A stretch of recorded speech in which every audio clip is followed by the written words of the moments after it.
Fala, povo abençoado, a paz do Senhor Jesus, tudo bem com vocês? Eu estive ausente um pouco por causa do poder da oração. Eu precisava me livrar de umas contas, de umas dívidas, fiquei meio apertado. E eu orei para Deus abrir uma outra porta de serviço para me ajudar, Para eu estabelecer algumas metas, quitar algumas contas, Que estavam me incomodando. E o poder da oração é muito forte. Se você ainda não experimentou, experimente. Abra seu coração para Deus. Converse com Ele, conte seus problemas, eu tenho certeza disso. Ele vai resolvê-los. Mas para isso você precisa rasgar o seu coração para cá. Que o céu se rasgue. E Deus te abençoe. Então eu estava trabalhando de domingo a domingo em 2 serviços, fazendo 14 horas no sábado, 12 horas no domingo. Então fiquei um pouco ausente por causa disso. Certo? Mas estamos aqui de volta com essa bonita pretensão de trazer para você um pouco da palavra de Deus, que ajudou a mim e a muitas pessoas a sentirem paz, alegria, conforto, esperança, enfim. Eu quero trazer uma palavra hoje que há muito tempo eu já queria trazer. Essa palavra se encontra em 1 Coríntios, capítulo 12, do versículo 4 ao versículo 11, acerca da diversidade de dons espirituais. A palavra de Deus vai dizer assim: Ora, há diversidade de dons, mas o Espírito é o mesmo. E há diversidade de ministérios, mas o Senhor é o mesmo. E há diversidade de cooperações, mas é o mesmo Deus que opera tudo em todos. Mas a manifestação do Espírito é a cada um, para o que for útil. Porque a um pelo Espírito é dada a palavra da sabedoria, e a outro pelo mesmo Espírito a palavra da ciência, e a outro pelo mesmo Espírito a fé, e a outro pelo mesmo Espírito os dons de curar, e a outro a operação de maravilhas, e a outro a profecia, e a outro o dom de discernir os espíritos, e a outro a variedade de línguas, e a outro a interpretação das línguas. Mas um só e o mesmo Espírito opera todas estas coisas, repartindo particularmente a cada um como quer. Que Deus possa nos abençoar e nos orientar por essa palavra, em nome de Jesus Cristo.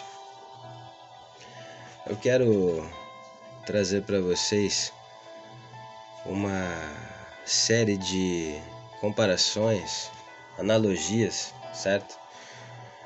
Em um vídeo curto eu falei que somos todos vasos, correto?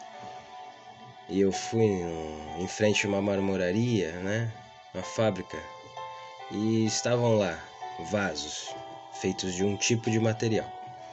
Tá, somos todos vasos, certo?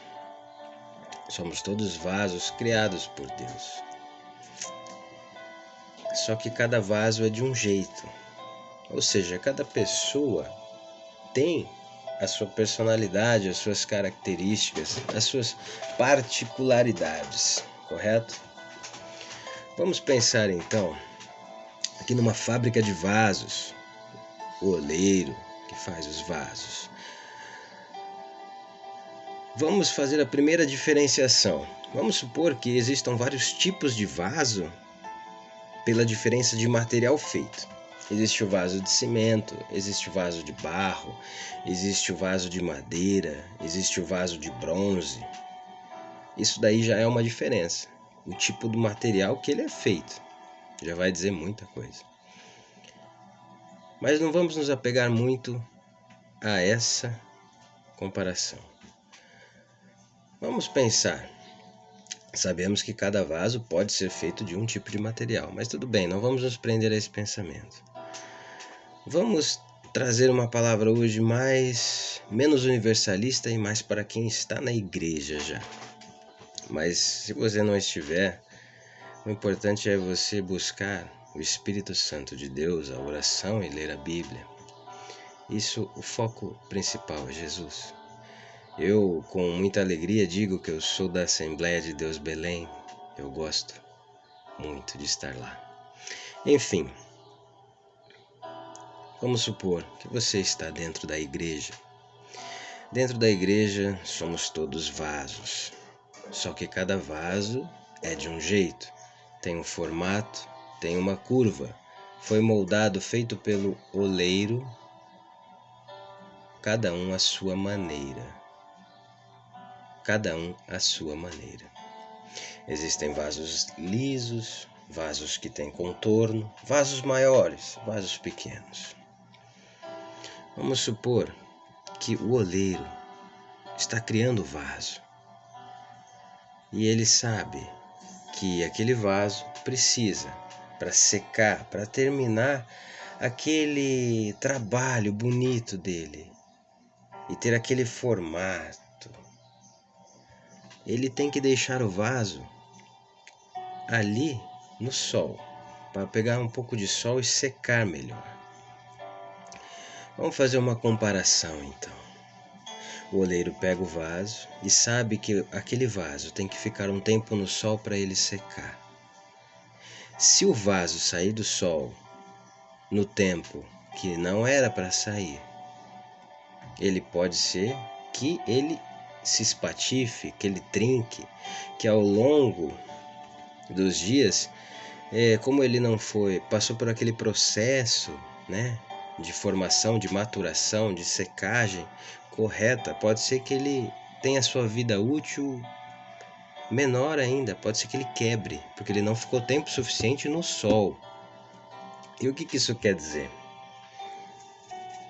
Se Deus te pega e te leva para um lugar, para você ficar determinado tempo naquele lugar, tomando aquele sol, para fazer com que o processo tenha todo o seu efeito de início, meio e fim. Esse processo pode ser um vale, pode ser um deserto, pode ser uma situação ruim que Deus permitiu de você estar ali. Para quê? Para forjar você a ser de uma certa maneira, correto? Se você quer sair do vale, se você quer sair do deserto, se você quer sair desse processo, no meio do caminho, o processo não vai terminar. Você não vai ser fortificado e forjado à maneira que Deus estava planejado para você. Se você sair, então, você pode ser que não aconteça nada naquele dia ou naquelas horas, mas mais para frente pode ser que você se quebre, porque você não esperou o tempo de Deus. Essa é a primeira comparação. Temos que esperar o tempo de Deus e aguentar os processos, as aflições. Na palavra de Deus está escrito: neste mundo 3 aflições, mas tem de bom ânimo, eu venci o mundo. Jesus nos disse isso. Enfim, vamos para as outras comparações de vaso dentro da igreja. Vamos supor então que aquele vaso ficou naquele determinado tempo ali, fora no quintal da igreja, tomando sol. Porque em qualquer lugar que você chega, você já quer sentar na janelinha? Não, né? Tudo tem seu tempo, não é mesmo?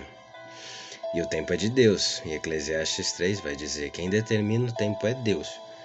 Nós não podemos nos enganar com o nosso coração e querer pegar atalho. Atalho é quando você está dirigindo o carro, indo para o serviço, indo para algum lugar e aí tem uma outra rua ali melhor. Isso é atalho. Na vida não existe atalho para o crescimento espiritual, para a intimidade com Jesus, para a comunhão com Deus e para fazer o que é certo. Não existe atalho. Enfim, você é um vaso que ficou aquele determinado tempo estabelecido pelo oleiro para ficar no quintal ali da igreja no sol. Depois ele vai te retirar do sol e vai te colocar em outro lugar.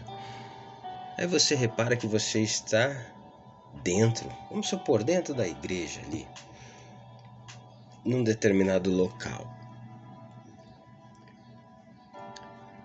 que tem vasos, certo? Você tem que também aceitar o lugar que Deus te colocou. Você não está mais no deserto e no vale, certo? Você não está tendo muitas aflições na sua vida. Seja grato a Deus, agradeça. Mas você quer chegar em outro lugar. Você quer chegar naquele lugar que estão os vasos que brilham mais. Você não sabe por que eles brilham mais. Mas eles brilham porque você vê a luz deles de longe, porque você está lá no fundo da igreja. Mas você... É perigoso esse desejo. É uma faca de dois gumes. Você pode usar esse desejo de uma forma boa, certo? Buscando a Deus e entendendo que tudo tem o seu tempo. Existe o tempo para você sair de lá do fundo e caminhar devagarzinho no tempo de Deus e chegar lá na frente, onde estão aqueles vasos que estão iluminando, irradiando uma luz maravilhosa que você ainda não sabe o porquê, mas você vai saber se você aguardar em Deus. Então, amados, o tempo é de Deus. Se Deus te tirou do vale, do deserto, e agora te colocou do lado de vasos, ali no fundo, espere, tenha calma, que você vai chegar lá, no outro lugar, onde estão os vasos que irradiam muita luz. Pense bem, se um prédio, se um arranha-céu é construído de uma maneira muito rápida, sem um alicerce bom, o que vai acontecer quando tiver uma tempestade, uma chuva forte, uma chuva de granizo, ou até em regiões do nosso planeta onde tem tremores? O arranha-céu, o prédio vai desabar. Então o alicerce tem que ter tempo e tem que ser bem trabalhado, com um material bem forte. Não adianta nada você ficar ali, naquele espaço que o oleiro te colocou, e você ficar com a cabeça lá na frente e não aprender o que você tem que aprender ali naquele terreno, certo? Você tem que estar onde está a sua alma. Você tem que viver o ciclo atual da sua vida. Você tem que viver o ciclo atual da sua vida. Para outro ciclo se iniciar, você precisa fechar o ciclo atual. Então, temos que viver o presente, o agora. Não adianta querer viver o futuro e ficar preso ao passado. Aí o ciclo vai se repetir várias vezes, vão mudar CEPs, endereços, nomes, e o ciclo nunca vai se acabar na sua vida. Se isso está acontecendo com você, pare e pense, o que eu estou fazendo de errado constantemente, ou o que eu estou deixando de fazer? E orar a Deus é a melhor resposta. Que ele fala conosco, ele fala. Vamos às outras comparações agora. Vamos supor que você então esperou o tempo do vale de maturação, né, que o oleiro estava forjando a sua estrutura.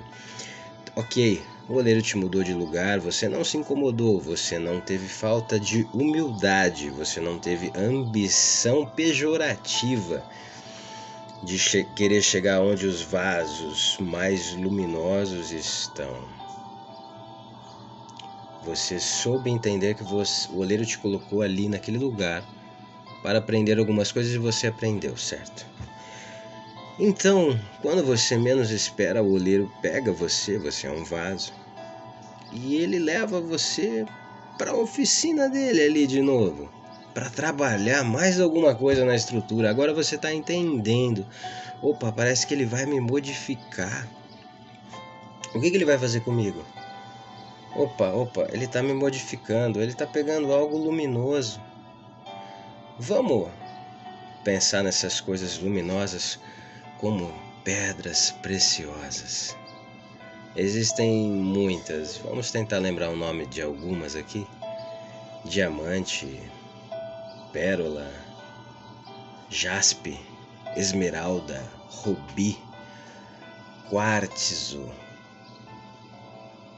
Existem muitas outras, eu me lembrei dessas aqui agora. Ouro, o bronze também, enfim. Vai dar 15 minutos, eu só posso gravar áudios de 15 minutos, mas a palavra é mais extensa do que 15 minutos. Então eu vou pausar aqui e continuar a palavra no próximo vídeo, porque eu só posso gravar vídeos de 15 minutos, ok?